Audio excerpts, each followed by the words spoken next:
We have a guest joining us today from Dallas, Texas. This is Elena, and she has a book out, well, two books out through Adopted Eyes, and one of them's a memoir of adoptees, lots of adoptees with their memoirs. And what's the other one? Through Adopted Hearts is a collection of Oh, memoirs from adoptive and birth parents. And okay. then I have two kids' books. Adoption is Both, which is doing so well. My little character on my sweatshirt. Oh, And it's then cute. My Very cute. Adoptee Voice, which teaches kids how to share in a safe way. Definitely the books I needed as a kid for sure. So, Okay. Yeah, well, Well, let's dig in. welcome. yeah. Glad you're here. Yeah, Go ahead so and start where you want to start with your story. Okay. Yeah, so I'm Elena, and I never thought I would be an author or anything like that, but I kept getting asked, as you all have probably had to growing up, where people just ask questions about adoption, and you're like, wow, I really can't believe that just came out of your mouth. And you don't mean it in a mean way, but it's like people just say things, and you're like, that was just really wasn't appropriate, or it just really shows how deep and misunderstood the word even adoption is to so many hmm people and what an adoptee means. And we're all allowed to define as adoptees what it means to ourselves and our identity, but it seems like culture as a whole, hmm there's just a lot of misunderstanding. So after undergrad, I started writing through Adopted Eyes, and I wrote down my kind of memoir first of all the things I thought about being an adoptee. What's the best part? What's the worst part? What do I think about adoption jokes? What do I wish my parents knew? All that kind of stuff. And I did my part completely solo. And then I sent out interviews to 50 other people that I found on Facebook that wanted to be a part. Oh, And so there's 50 other adoptees in there, ages like 5 to 65, and just all answering the same set of questions. I come from a religious background, and I'm also an international adoptee from Russia. And so a lot of the people in the book are also from that same background, but I didn't tell anyone what to write. It just was everyone answering the same set of questions. And it's a really fun anthology. And that was before I am now a licensed social worker. So that was actually before any of my professional training. Um, that was just me as, hey, gosh, how old was I then? 23, and just wanted to write about what being adopted was. And so that came out in so 2018. It was fun. yeah, it's interesting. So you're a Russian adoptee, and Mhm. did you how long were you in Russia? How did that come about? Tell us that. That's interesting. Yeah. So I don't know anything. So Oh, international is really hard because yeah, it is. it's impossible to know. And the things I do know, I am not sure of their validity. So, but I was born, so that's obvious. And Yeah. I was born in 1993, adopted in 1995. And my parents decided that they wanted to adopt in December of 94 and got me in March of 95, which Were is you unheard of. were you in an Did they yeah. have other kids already, or were they not able to have children? This was the height of the Russian Yeah, it adoptions, is. right? Yes, yes. The So I was, 90s, and mhm. so many nefarious practices going on that, So many. Yeah. My parents both came from illness backgrounds that allowed that they weren't going to build their family biologically. So they contacted an agency in Fort Worth, Texas, and they were kind of starting the Russia program. I was one of the first kids from Russia in that whole agency. Oh, Um, well, fast forward a second. In grad school, I got to intern for them as part of my social work degree, and that was really fun. I got to meet my actual caseworker, and wow, that's she told crazy. me that she put my dad and I, well, my family and I, but mainly my dad and I together because we had the same eyes. And I just cried when she said that because I was like, wow, you impacted my literal whole life. My adoptive parents were wonderful. And they did a great job with zero training. Because, like you said, in the 90s, like there was no training. Like it was just like, do you want a baby? Here's one. It's It's just, funny when you say the 90s because both our kids were born in the 90s and that's not that long ago. it's It's not. like well, and we were in the 60s and things zero training. were no training, no Yeah. therapy, no anything. 30 years later, Oh, wow. here we Yeah. are. Same stuff. Yeah. So where were you those 2 years? Because I have a friend who's a Russian adoptee and that's very impactful where she was. So where Mhm. were you? I'm from Pskov, and that is a city that kind of touches the Estonia-Latvia border, but hmm I'm on the Russia side. And I actually got to go there in 2015 as part of a Oh, Christian mission good. trip with an organization in Texas, and it was lovely. I enjoyed it. I enjoyed my time so much. It was very emotional. I hope to go back one day, but obviously, my dual citizenship is not particularly helpful or great to talk about right now. But Yeah. I would like to go back and see and just Did you a feel lot of lovely connect? people. Did you feel connected to Russia when you were there? No and yes. I took the language in college to try and prepare just because I've always wanted to learn Russian. And I am not a linguist. Like, I am not one of those people that are just going to pick up a language. Me neither. I never really learned Spanish. I tried Latin and failed. Same. Like, yeah, Can't do it. I Not think in some of it me. is just genetic. Like, some people just Think are good at so. languages, and I'm not. So I think that on that front, I had a hard time, but I was also so excited to try. And I think Mm-hmm. part of that's like the youthful vigor of like, I'm going to go for it. And so I really enjoyed it, but I also very much saw myself as a tourist there, and that's okay. Like, I think international adoption's weird because if you mention our birth country, you also kind of mention adoption. If you mention adoption, our birth country usually comes up. So they can't ever really be fully separated. Mm-hmm. And I think that as Russian adoptees, we have to define for ourselves what does that mean. So the way I have come to peace with it, and maybe one day it's less peaceful than others, but for the most part, I'm biologically Russian, but I'm culturally Texan. And I think that that is okay. Like, what else am I supposed to be, right? So, but I absolutely loved going and it was Yeah. So magical. And what were you told about where you were for those 2 years? Yeah. I was in an orphan wing of a hospital and it was about a year and a half with how the math worked out there with the years. But um, I came home to Texas, and then my parents were like, that was cool. We should do it again. So they went and got another sister for me. We are not biologically related, but my sister turns 30 this month, and she's lovely. And so they got her, and she is the only other person on earth that has such a similar story to me. We're both from the same like orphan wing.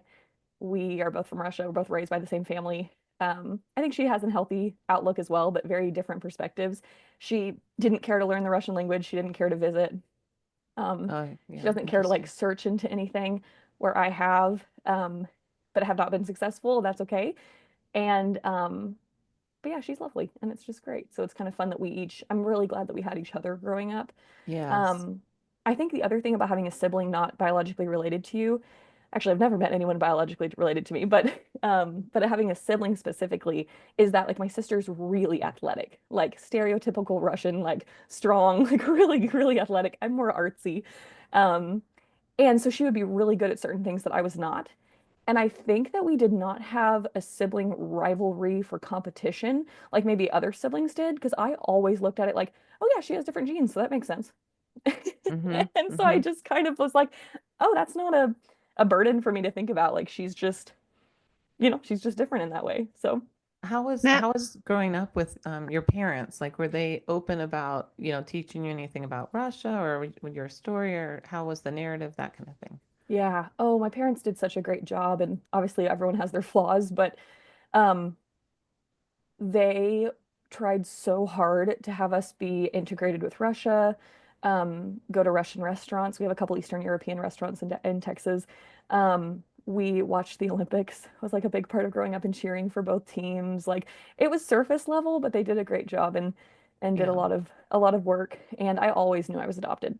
I cannot remember a time where I didn't know. Um, and I think that that's why I wrote Adoption is Both the kids book because it's a way to start conversations with your child about adoption. Because growing up, adoption was always very positive, and I think there's a time and place for that, especially with littles. Like I'm not telling someone to be sad about it, but I do think it's inevitable that there is going to be happy and sad and duality in that. And so um, I think if I had had something to connect me with that, it would have been not necessarily as much on my own. But I don't fault them for that. It's just that, again, they didn't know. Like they weren't trained in any kind of trauma, any kind of relinquishment. I mean, anything. well, So, Zero. speaking of trauma, you were a year and a half. You were in an orphan wing. Mm. Probably from things we've heard of that era in those places, you didn't get a lot of love and holding. yeah. How did you, now that you're older, how do you see that that has manifested in your life and the way that you relate to people and Mm. love and relationships? Yeah, absolutely. I got dinner with my mom last night, and it just so happens that I'm doing this today, and I got dinner with her last night, and she had mentioned like she thinks I was on like milk or formula or something until I was like a year and a half, and then when they got me, they tried to put like a Cheerio in my mouth, and I didn't know what to do with it. Like I just Mm. like held it in my mouth because she was like, I don't think you've ever had food. And then they also tried to like they had to go outside in order to like get on the train and go to Moscow and all this. and they don't think I'd ever been outside. And so apparently I like freaked out at the wind. I was like, oh my gosh, what is this Think magical, of that. right? It's so weird to think about. Being in so I'm a social worker, and being getting your master's in social work, you learn a lot about child development, child trauma, and all that. And it's so incredibly painfully awkward when the top example of those is so Russian orphanages in the 90s. And I'm sitting there like, oh, like it's just Mm-hmm. a little bit painful. Um, Yeah. so I would say I definitely I'm not remembering the term correctly. Have y'all have heard, obviously RAD is like a big Mm-hmm. Yeah. scary diagnosis that's thrown around a lot. It's a reactive attachment disorder. Hmm. But there is actually a diagnosis that is the opposite of RAD. Let me try to find it. But it is, oh, here we go. Hmm. So it's called disinhibited social engagement disorder, DSED. And it's the opposite of RAD, where children with DSED are outgoing and friendly, while children with RAD are more withdrawn and inhibited. So, children with DSED might appear to be extremely friendly, outgoing. They may exhibit socially disinhibited behavior and might have trouble forming stable relationships. I Mm. think that I had at least, I'm not going to say I had full on DSED. Also, I know that I'm not supposed to diagnose myself, right? I was just going to say, it's also, when you have children that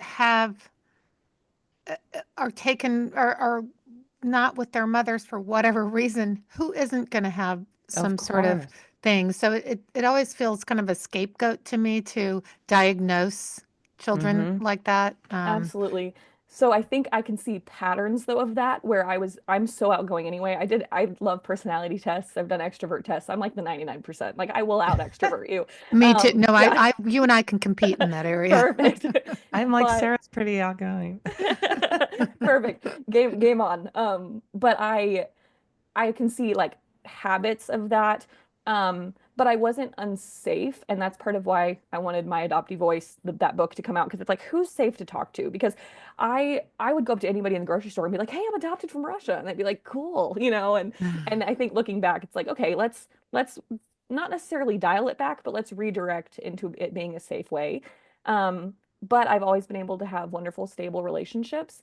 And then I'm a Christian, and so my faith and my identity in my faith has it would be impossible to answer the question about how I've built relationships and things without that, because I see so much of my identity in that. Hmm. And that is what gives me worth when being adoptable makes me feel worthless. So to me, it's like a math problem, right? Like worthlessness plus Jesus equals, well, now I'm worthy, right? And so to me, I think some of that grief and loss will always be there about why I'm adoptable, especially because I don't know why, and that's really hard. Yeah. But I think that like my faith and identity formation has been like paramount in that, and it's that's how I've made peace with that, and it's exciting. So Wait, my friend that's also a Russian adoptee was telling me some things about Russia that I didn't know, right? yeah. Back in that, like if she was in an orphanage as well for many years, 2.5 years or something. Mm. And once you're in that wing type of thing, you don't get out. Like it's not, there's not a program there to help kids. So she was saying during that time, she's like, I would have ended up in long-term confinement type of thing, which was really interesting to me to hear about that. And she's having a hard time reconciling too because she doesn't know anybody, right? But she's trying to also learn Russian. She took back her name, all these things, which is Yeah. interesting because you're kind of having to go. It's like a different search than other people's search, right? It must be challenging. I can see from you just watching it. It's like Yeah. a I would say you. like insanely overwhelming because it's just so like it literally Hmm. is another world. So Yeah. it's yeah. And I think we have a weird juxtaposition as well of I wanted people to know I was adopted growing up, whereas my friends that were maybe transracially adopted, it was obvious that they were because they didn't look like their family. And Hmm. but to me, I'm like, but I'm from a different country and a culture and a language and like literally everything. And but if you look at my family, like we're all white. And so it was an interesting parallel. I've shared this story on other mediums before, but like a dance teacher I had growing up, my parents put me in ice skating and ballet because they were like, maybe she will be an Olympian, but that didn't happen. And so I was in ballet, I loved it, and I just mentioned to the teacher that I was from Russia, and she was like, I don't believe that, and I was like, okay, rude, and I was probably 8, I don't know, and I was like, well, you could ask my mom, And I remember her after class being like, Elena told me that she was like from Russia. And my mom's like, yeah. And I'm like, oh, you should have listened to me. So I think it was a lot of like wanting to be other than and kind of trying to rationalize what Mm-hmm. that looked like in a way that I had power over what the other than is. Um, yeah, and I think that's different than a lot of other adoptee makeups just because it's so Yeah.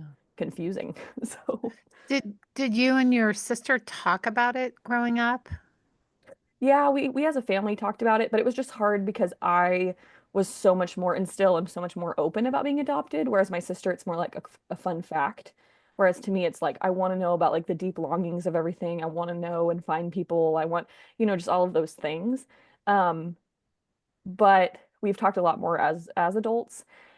She's actually in my book as one of the people that I interviewed because it was my secret way of being like, or maybe not so secret way of saying like, hey, I want to like find out more of what you think of all these answers. And I would say that she started wrestling with people say like coming out of the fog or whatever, probably like when she was in college. But for me, it was like a moment when I was 12 and I instantly was like, oh, something had to go wrong in order for me to be adoptable. And What Mm. that's kind of when it hit me. what happened at 12? What was that moment that you had that thought? I just remember being at church and thinking like, just like singing and I love singing and just thinking about how much like God has made everybody and loved everyone and has a story for everybody. And I was like, but why does my story seem, which is not true or false, but at that moment being 12 with all these other 12-year-olds, like why does it seem like I've had more sad things than maybe the rest of my Sunday Oh. group? And to be fair, that's not fair to the rest of my Sunday school group. Who knows what anyone else had been going through, right? Like all of them could have had a lot harder lives. But in that moment, I'm like, ooh, I feel other than in a way that's making me feel sad, Mm. and not in control of that. And I think that's probably what started that because it was just like, what a bummer, to realize it. Because my parents never lied to me at all about anything to my knowledge. Um, but they also didn't have any answers. And so I think that made like a pause on some of the conversations just because where's the conversation supposed to go? Because I remember when I was really little and my sister as well, my dad told me that when my sister was like 4 or 5, she was like, why did my parents not want me?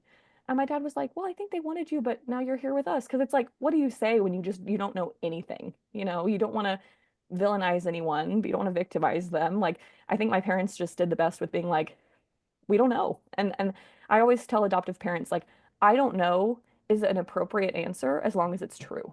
Um, I always try to encourage parents with that because you don't want them to make up a reason that's more harsh, or people in school would tell me like, oh, well, they were probably just poor because it's Russia. And I'm like, that's really not a great reason though. That's actually a terrible reason to not know who my parents are because of that. So Yeah. yeah, it's complicated.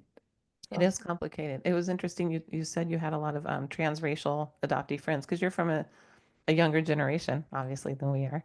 And so the conversations are interesting. Like, did you have other adopted friends growing up and then you talked about it and a that lot kind of of those thing? are I'm newer curious. friends in Oh, being okay. a social worker and working in that profession and meeting a lot of people with different, really trauma backgrounds and things. Yeah. But I did have a couple of adoptee friends growing up, but that's been more something I've sought out later. Later. Hmm. Yeah, and then I also just know a ton of Russian adoptees just because that's the population that I'm Yeah. part of. So Are Yeah. you are you continuing a search in for your family? I mean, is I know it's hard, but are you trying? I have never like full throttle been like, okay, I'm going to search right now for these people. Even when I went to Russia, I tried to visit my orphanage and I did.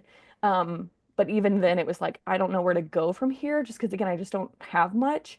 But I did do 23andMe like 10 years ago now or something, maybe. Probably, honestly, it's probably been 10 years and I didn't have any matches. My closest match was a 1% fourth cousin, like twice removed. Oh, And I was like, well, that's like such a bummer. And um, so I just am staying on 23andMe, but then I guess they're going bankrupt now. So I've moved or copied my DNA background into GEDmatch, which is a lot of what a lot of international adoptees are that's doing what I right was gonna now. say. Yeah. Yeah, because of that, and it's free, so anyone listening, go do it. Like it's not hard to do. Um, And so I'm hoping for some things on there, but it has a wider population, but I mean the matches are still 1%, you know. So if something pops up, I'd be willing to pursue it. But as far as me doing anything like start to finish, I'm just not sure. Mm-hmm. Um, and yeah, I don't know. It's kind of an impossible question to answer. I always describe it as like we need a time machine because if Mhm. I could fast forward and have a time machine of if it was beneficial for both parties to meet my birth parents or not, then I would do it. But how do you answer that question? I mean, how do you, it just seems Yeah. impossible. And then I think also the extra burden in the last couple of years of being from Russia, I also have a burden Yeah. of like, I hope they're okay. Like, how are you guys doing? Um, and that's definitely heavy for sure on a lot of international people, I think. Yeah, I was going to say you're on the political front. It's a hard time to be delving into this because everything's so cantankerous and, closed Yeah. right now. And I'm so Um, glad I got to go yeah, I was 11 going to years ago, say, I'm 10 glad years you ago. got to go. When you went to the orphanage, how was that? And did you speak to anybody there that knew anything about you or anything? No one that I talked to knew anything. But I had doctors' names that were on the form that I brought a packet with me in case I got to go. And they had all just said like, oh, that was an older gentleman. And they pretty much everyone had passed away that were like the older doctors and things. Um, because they probably would have been like 90 or 100 by then. Um, so I didn't get to make any connections, but I loved going. And then part of that trip was to do English classes and other like school classes for kids in other orphanages too. So we got to stay in different orphanages around Russia for that trip. And that was really mentally draining, but also super like life-giving at the same time. I remember How, stepping out of the van and like seeing my orphanage, and I felt like a hula hoop of color around me.